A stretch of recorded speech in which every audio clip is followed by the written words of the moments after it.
lazy summer's day in southern England.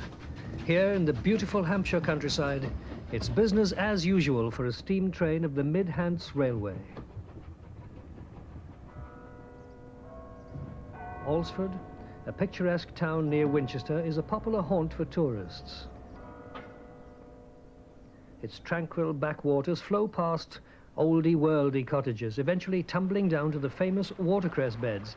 It's these wet meadows that give the Mid-Hants Railway its name, the Watercress Line. Alresford Station is the headquarters of the railway and where the line begins. It's here that passengers join the train for the 3-mile eastward journey to Ropley. Steam trains first came to Ropley in 1865. In the following decades, the station bore witness to the golden age of steam travel.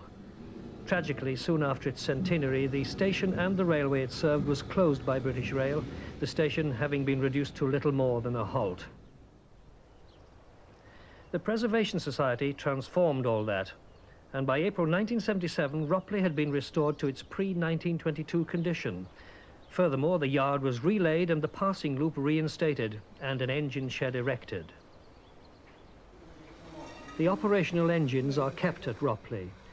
In the summer of 1981, they were West Country class Bodmin and a mixed traffic U-class engine, 31806.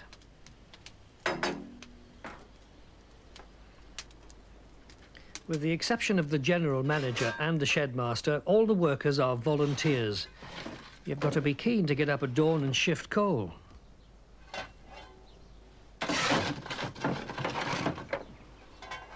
Like a beautiful woman, an engine will only emerge after hours of fastidious grooming. If it moves, polish it. Once again, the volunteers set to with a will. Underneath, above, and don't forget the coaches behind. Restored engines awaiting routine repairs include an austerity ex-army engine, Errol Lonsdale, and an N-class locomotive 31874 built in 1925. This Drummond T9 from the National Railway Museum is on loan to the S15 group, who are restoring their own engine at Ropley.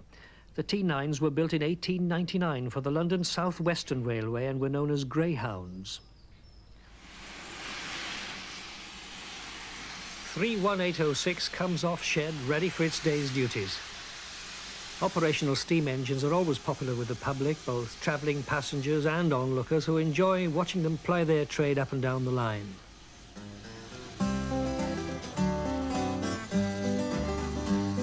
The train that I'm riding is stately as a queen. It doesn't need no diesel, 'cause it runs on coal and steam. And isn't she a beauty when she goes sailing by? Oh, listen to those pistons and watch those cinders fly. Don't need no diesel when I got steam. They say you're dead and gone, you're an old has-been, but there's something kind of special about a train that runs on coal. And have you seen folks' faces when the mighty engines roll? Steaming down the levels, will we ever see their lives again? Singing round the banking, yes, there's nothing like a train. A steam train. Come to the country, see what you'll see. People working on a big locomotive, people like you and me. People stoking boilers and people tapping wheels. The steam building up in the country, in the green old Hampshire fields. And it isn't just for history, and it isn't just for fun. It's just to show the whole darn world how a railway should be run. And it isn't just for history, and it isn't just for fun. It's just to show the whole darn world how a railway should be run. should be run on steam, on steam, on steam, on steam.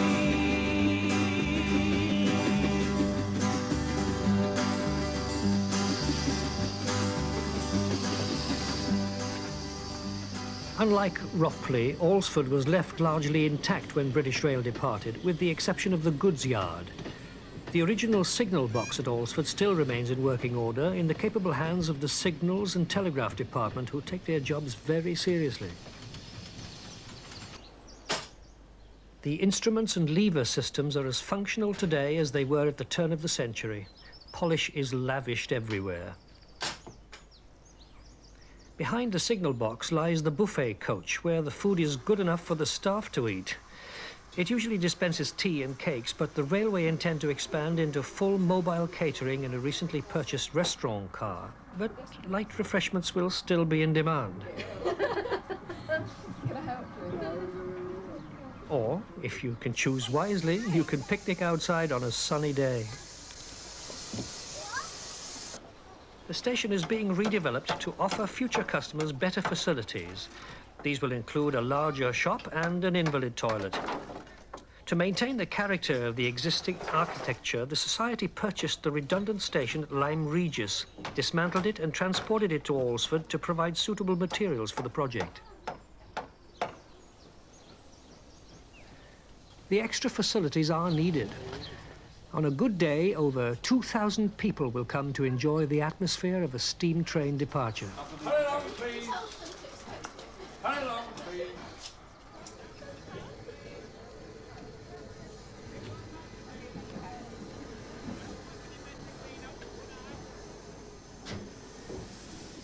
And it isn't only the cars that need direction.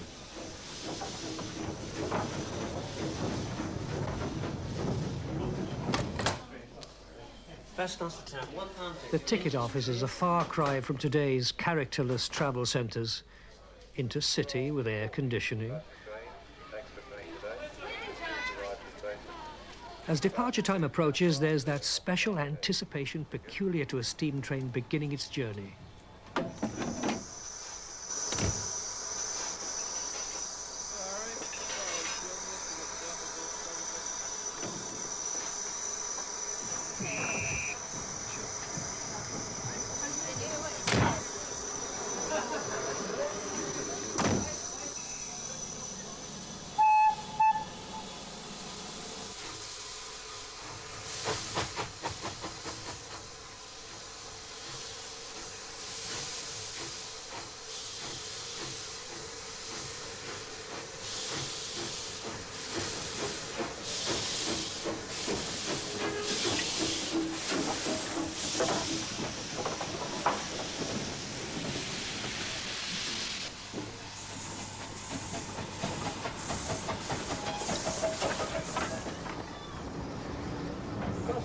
The Lady Guard would have had no locomotive to ride behind if it wasn't for an enigma in South Wales. Woodham Brothers scrapyard at Barry Island is the source for most of the locomotives on the Midhants, all of which were purchased in a derelict condition.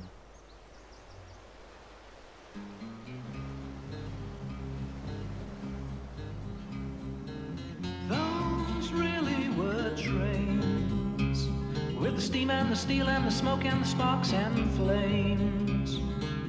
Those really were trains, but they've gone, never see them again. Leaving Snow Hill on a cold frosty morning, and one line working through the countryside, singing in the nighttime, can't you hear them calling? Those steaming down a grade and fairly busting out with pride, those beautiful steam trains I used to ride. Those really were trains, with the steam and the steel and the smoke and the sparks and flames. Those really were trains, but they've gone, gone, never see them again. But they've gone, gone, never see them again. Yes, they've gone, gone, never see them again.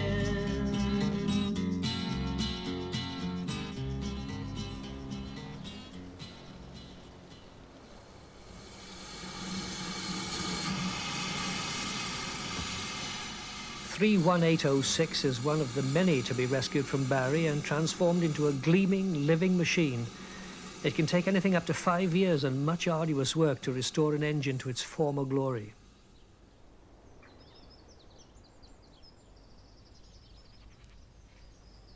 At the bottom of Ropley Yard, the raw materials of locomotive preservation await their turn.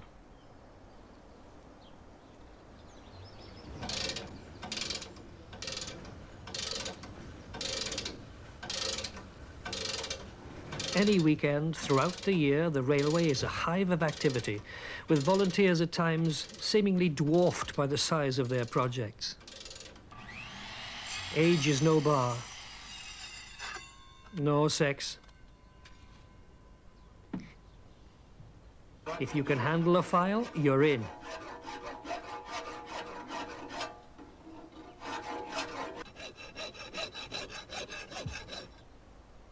And they believe in starting them young.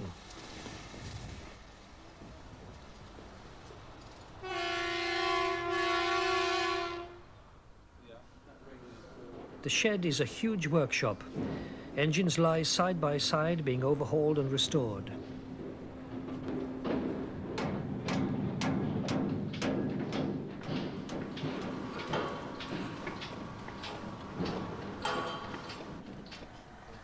Coaches are renovated as well. This pre-war one is for eventual use by the disabled and their partners. Wide doors and open-plan interior make it ideal for wheelchairs. Finance for these many projects relies largely on the sales stands, which sell anything from books to honey. Locomotives and rolling stock are only part of the infrastructure of a railway. Volunteers need to be recruited to cut trees, paint buildings, or tighten fish plates. The scope is enormous.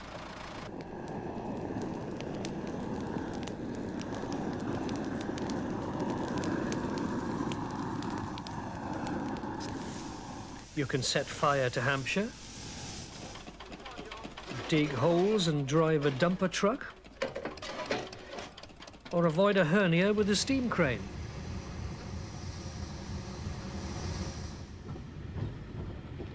The railway's plant includes a ballast tamper, which was bought along with many other items of redundant equipment from British Rail.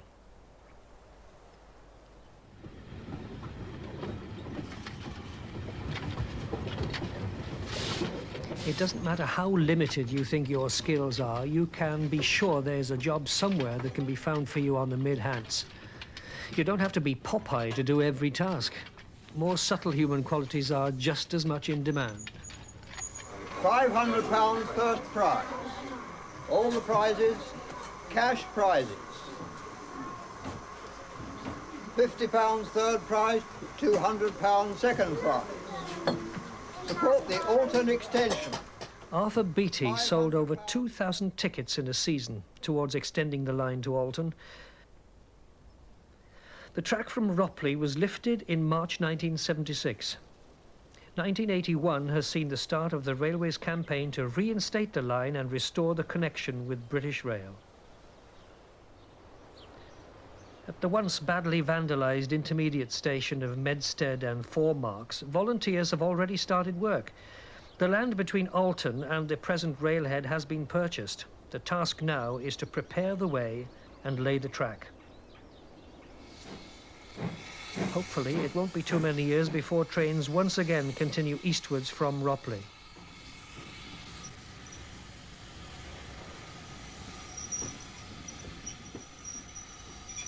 Until then, they'll have to flex their muscles on the existing line.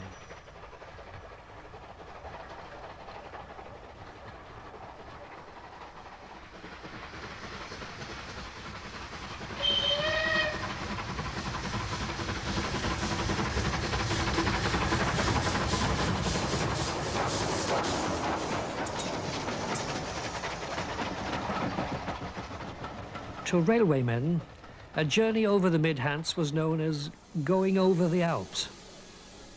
How many trains must terminate at Ropley before they will once again conquer the Alps to Alton? And maybe Waterloo?